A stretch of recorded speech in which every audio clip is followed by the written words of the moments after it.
My Thailand story is one of those that you will shake your head at, and that is fine, because when I think back to it, I also give my head a shake.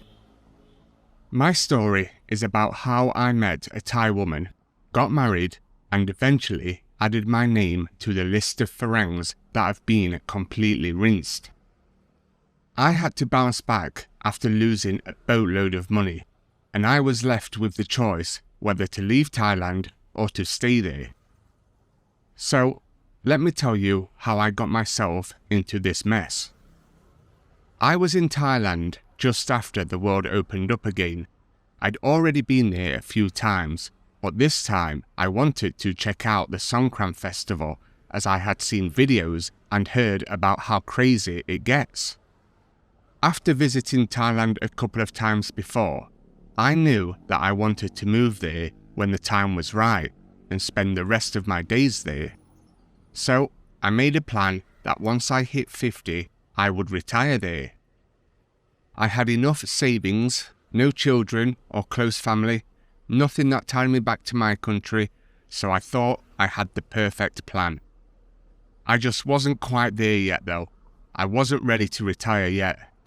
So for now, this time in Thailand was just another holiday for me. Was to have a month there doing what I normally do in Bangkok and then head to Pattaya for the songkran festival that I had never experienced. I had only seen videos online of Soi 6 during songkran, so if you have never been there during that time, I highly recommend having a look online to see what exactly I am talking about. The first month wasn't going to be all about the nightlife and the women though. I wanted to actually look more around Bangkok and see places that I'd like to retire in. I wanted to try living like an actual retiree, not throwing money around like it is monopoly money and living within my means, not like a tourist would do. During all my trips to Thailand, I had been out and experienced the nightlife just a little bit. I really am not the type of person for that kind of scene. It doesn't appeal to me the way it does to some people. Yes, it is fun, but I could see how easy it would be for some people to lose everything by making some pretty naive mistakes. I did like a drink, but my type of drink is sitting on a bar's patio alone, looking out onto the street and people watching. I don't need company when I go for a drink. Even when I am in Pattaya, I do like to go to the bars a few nights a week, but generally I like to sit alone.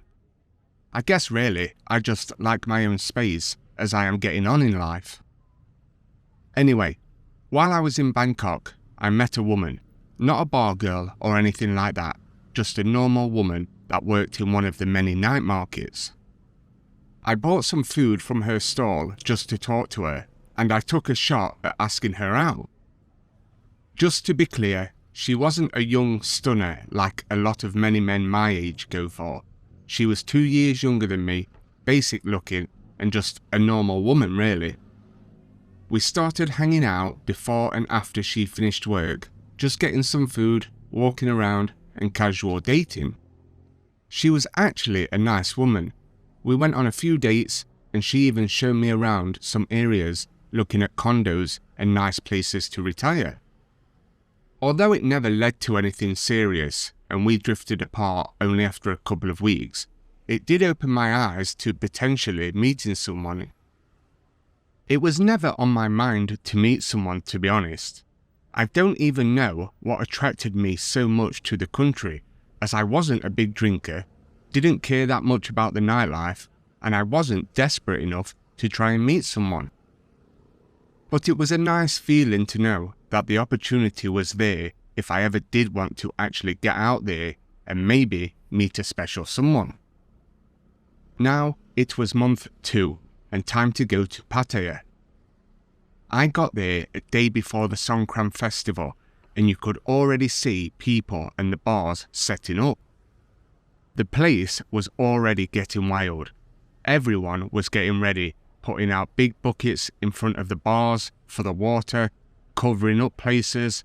I sat there with a beer, just watching it all and thinking this was going to be a good mess. On the first day of the festival, I got a bike to Soi 6 from my hotel. On the way there, I got absolutely soaked by people outside with the water guns and the buckets, but that was all part of the fun. I had made a few friends in the bar on the top of Soi 6. It's pretty much an expat bar that is full of older lads, a great bunch of people though, and it was a great place to sit and drink while watching everything going on outside. Me and one of the guys I was with decided to brave it and walk down Soi 6.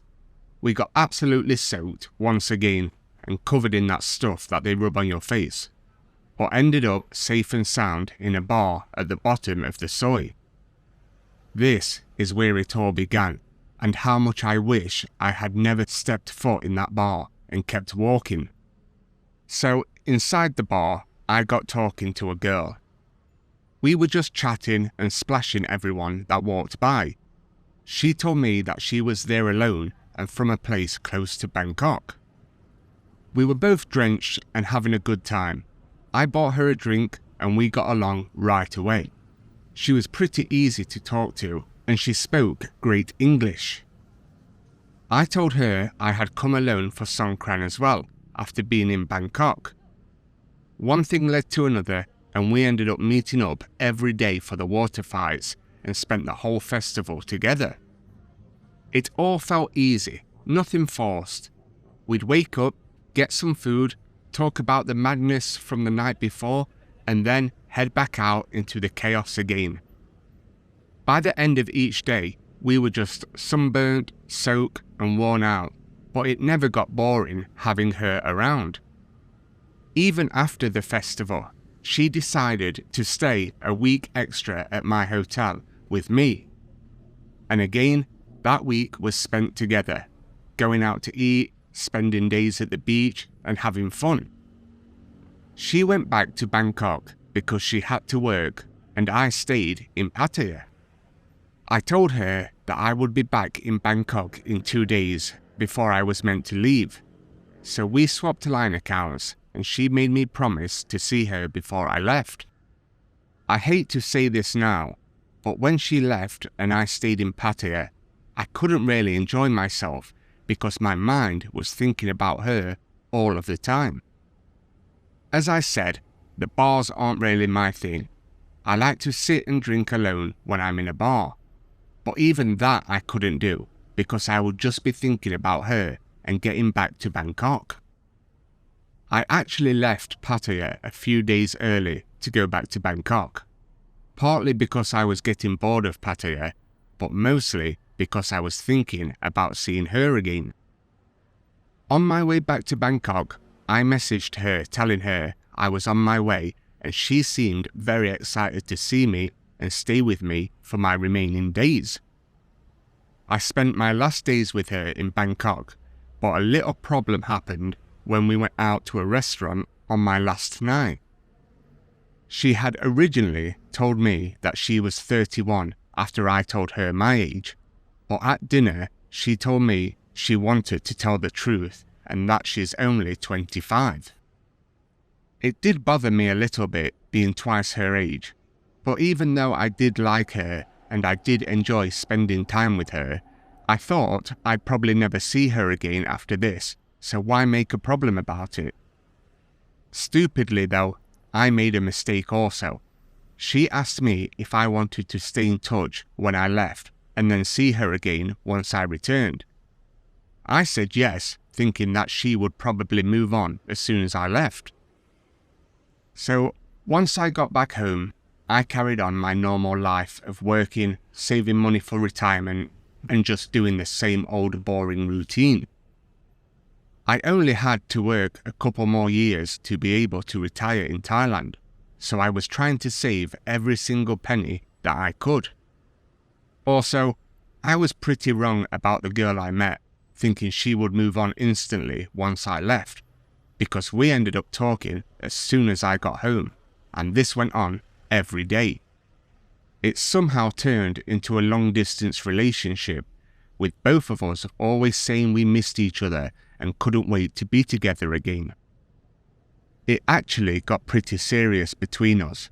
The L word was said a few times, and because of her, I was even more eager to move to Thailand and start my retirement life with her. I did not want to rush it and retire early, because the last 2 years of working would make me a decent amount of money that would go a long way in Thailand. So even though I couldn't wait to get out there and be with her, I still had to be smart about everything. We spoke every day, and she started telling me more and more about her family. She had 3 siblings, and they all looked after their elderly parents because her dad was pretty much on his last legs. I will admit, she did ask me for a bit of help with money, and I did give it to her. It wasn't a big amount, and I thought to myself that if it didn't work out, then I wouldn't have exactly lost a ton of money. We spoke for about 10 months until I flew back to Thailand. I was helping her out during all of this time with her father's bills and a bit of extra money for her. Again, nothing that would break the bank. She picked me up from the airport, and it was like we had never left each other. It was a really good feeling seeing her again. This trip's plan was actually to fully see what it's like living in Thailand, staying with my girlfriend and getting a feel for retirement. This was the plan for the whole month. It was actually pretty easy living with my girlfriend. Things started great for us, and we really got along well, both as a couple and as friends. I want to throw it out there that as far as I know, she did not do any bar work. She never had, nor did she do any kind of that work. She lived just outside of Bangkok, but stayed with me in the city. She was originally from Isan, where her family still lives. She even took me to visit them. Just for the record, I did see that her dad was in a bad way. He spent most of the time in bed, so I knew that she was being honest about helping him out. The month we had together was fantastic. We did everything that most couples do, and I really had no complaints. Things did go fast between us, and that was my fault really, not hers. I fell in love way too quickly and planned a future with her in my head.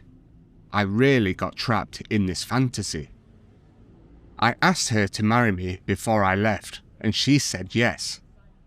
I'm not sure why I thought that would have been a good idea, but yeah, I went ahead and proposed to her.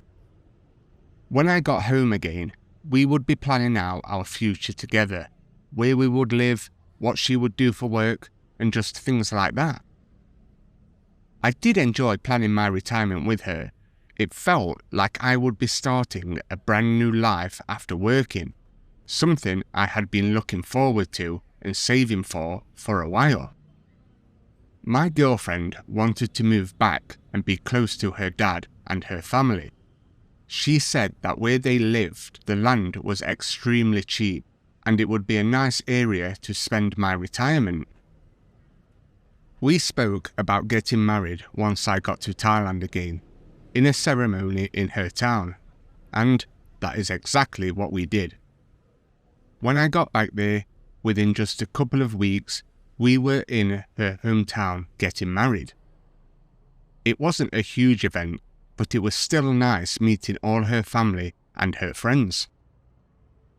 We stayed in Bangkok for a couple of months, and then, as my wife wanted to be near her family, we rented out a house close to her father's place. She kept dropping hints about buying land there and building our own house, but I did not really know that area yet, so I wanted to live there for a bit before actually investing. That is probably the only smart move I did in this whole relationship. The house we rented was actually pretty big and a lot cheaper than Bangkok. It was really great value for money. The only problem I had was it was pretty boring up there.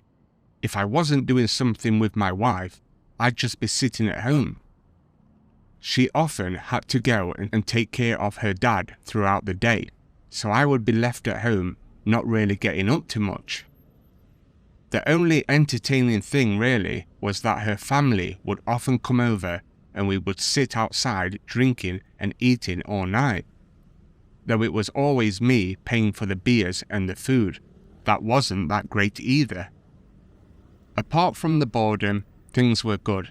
Well, they were for me anyway. I didn't have many complaints at that time. We would do things as a couple as much as we could. Her family liked and approved of me, I think, and all was going well. But sooner or later, requests for money started coming in due to her dad becoming increasingly sick. I agreed to pay and help out where I could. It never really crossed my mind that I was being scammed, because I always saw the receipts and I saw her dad's health, so everything pretty much added up. I guess I was just naive at that time, and maybe I should have looked into things a bit more instead of trusting her and taking her word for it. With supporting my wife's dad due to his health and supporting my wife because she wasn't working at the time, we were still living a good life and had money. I wasn't broke by any means, and the money I was using to support them wasn't a massive amount. Life was good. A year passed and I was really enjoying my retirement. My wife seemed happy too, and we spent time at home, sometimes taking short trips or visiting her family. We kept ourselves busy, which was exactly what I wanted. I didn't want to just sit around doing nothing. I saw that many retirees in Thailand turn to drinking sooner or later and get dragged into the bar world. But where I was living, there was literally no bars around, so I was lucky in that respect. It was about a year and a half later. I was still paying hospital bills for her father, but then I was told by my wife that her younger brother had been in an accident and needed to have a big operation. I had only met him once, and that was at our wedding. You could tell as soon as you met him that he was a shady character. He was drunk and scruffy looking. He wasn't exactly someone I wanted to associate with. Apparently, he had come off his bike, not wearing a helmet, and smashed his teeth and his face up. She claimed it was going to cost around 40,000 baht. This was the first time I had a sense that something might be up. But as always, my wife was convincing, trustworthy, and showed me the receipts for the operation. I think I got the sense that something was wrong because of the type of person her brother was. It still didn't cross my mind that my wife might be involved in scamming me. I had to explain to her that if she couldn't get help from someone else, like a family member or a friend or something, that I would pay for it, but it's going to come out of our emergency money that is meant for me and her. She said that if it was anyone else, she wouldn't ask me, but as it's her little brother, she had no other choice. I was promised that her brother would pay us back when he could, but I knew that was a complete lie. He wasn't working, and he obviously had no money. So, there I was, giving my wife money to pay for the operation for someone that I had only met once and probably would never meet again. After about 2 years, I guess I had given her close to $50,000. Probably a lot more if I take into account everything I spent on her. Her dad's hospital bills, money for her not working, emergencies, and all the other small and big requests. It was really starting to add up now, and for the first time, I was starting to feel the strain of it all. I mean, I had money, and I had money coming in, so I had way more than enough to survive. But looking at how much I was spending on everyone else but me, that is what bothered me. The next request was for about $5,000 for yet another operation. This is the moment I started to get skeptical and was a bit reluctant at first. Every time she had asked me previously for money for something medical, it had never been for that amount of money. In fact, it was always around $500, so this raised some red flags for me. Bearing in mind, we had been together for a long time now. She had never seen me be reluctant and start questioning things. I think I caught her a little off guard by asking to see proof, what the surgery was, where it was being done, the date, and just little details like that. She couldn't really answer, stuttering and getting her words mixed up. Everything she was telling me wasn't adding up, but in my head, that is where things started adding up. I slowly started to realize there was no surgery that she needed money for, and I doubt there had ever been any surgeries during the years we had been together. It was becoming all too clear to the point that she had no answers for any questions that I was asking. She just kept saying things like, "If you don't care and you don't want to pay, then I'll ask someone else," and then giving me the cold shoulder. But after all this time of giving her money, I was not going to let her get away with it so easy. I wanted to know where exactly my money had been going. For the next couple of days, I grilled her about all the money I had spent on her. I wanted to see proof for everything. The only thing she could show me was the receipts, which I could now see were all fake. It's amazing what you can see when you are not blinded by love and lust.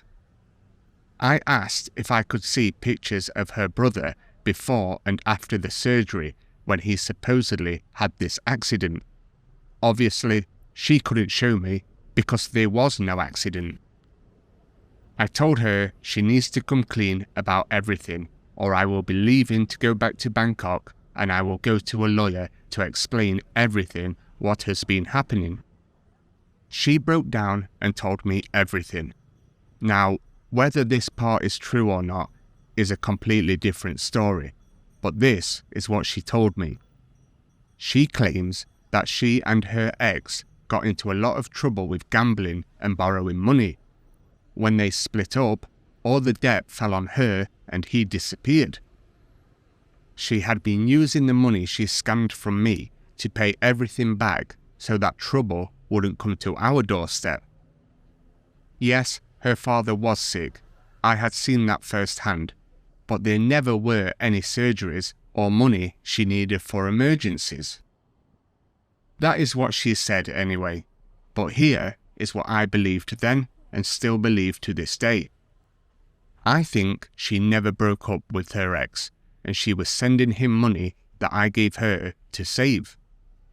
I think she was waiting for the right time and then she would leave me to go back to him when they had enough money. I don't think she ever did want to be with me. The moment I sent her money for the first time ever was the moment she knew she had someone that she could scam. I was stupid for ever believing her, but it is what it is.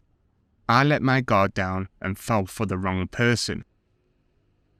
It might be surprising to some, but the money side of things is not what bothers me the most. Yes, I lost a lot of money. $50,000 to $100,000 can go a long way in Thailand, and I'll never get that back. But what bothers me the most is the betrayal and how stupid I was to allow myself to be played like that. And really, what hurts more than anything is that I had my whole retirement plan laid out in my head. Then one day, I realized everything was a lie and it all came crashing down. After she told me that, not even 24 hours later, I was on my way back to Bangkok. I'm a pretty forgiving person, maybe too forgiving at times, but what she did was just vile. And how can someone forgive something like that? I knew things would never be the same, and I wasn't going to allow this to go on for another second, so I left. I had already paid for many months for the house that we were living in, so I let her stay there and I told her it's up to her what she does with the house now. A normal, kind-hearted person may have left her some money before leaving, and maybe I'm a bad guy for not doing that, but I was just so angry with what she had done that I left her with nothing.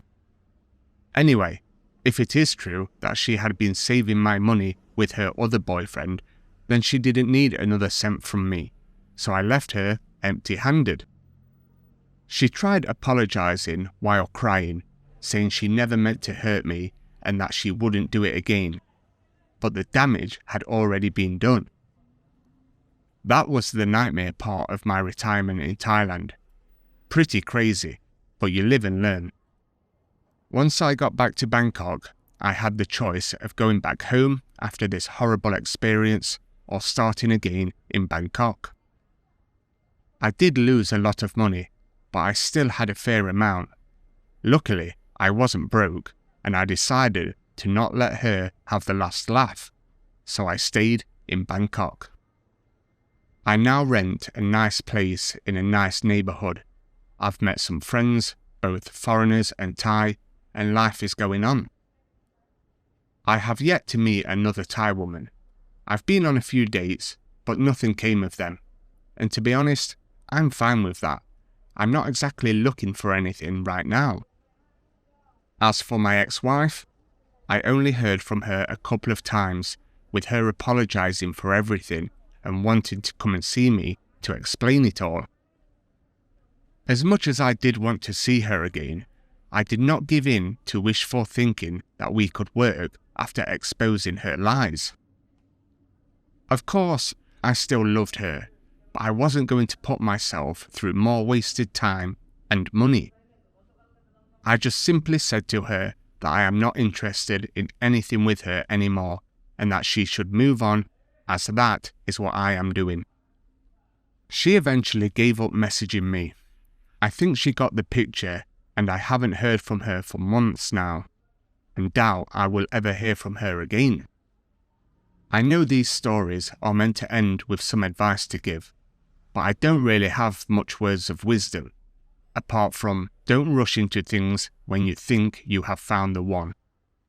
I love Thailand, I really do, but a lot of relationships here are fake, and some girls are only after one thing, and they will do whatever they can to get that.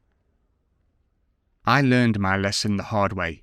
Fake relationship, fake marriage, everything was just fake. And now I look forward to seeing what the future holds for me in this amazing yet very risky country.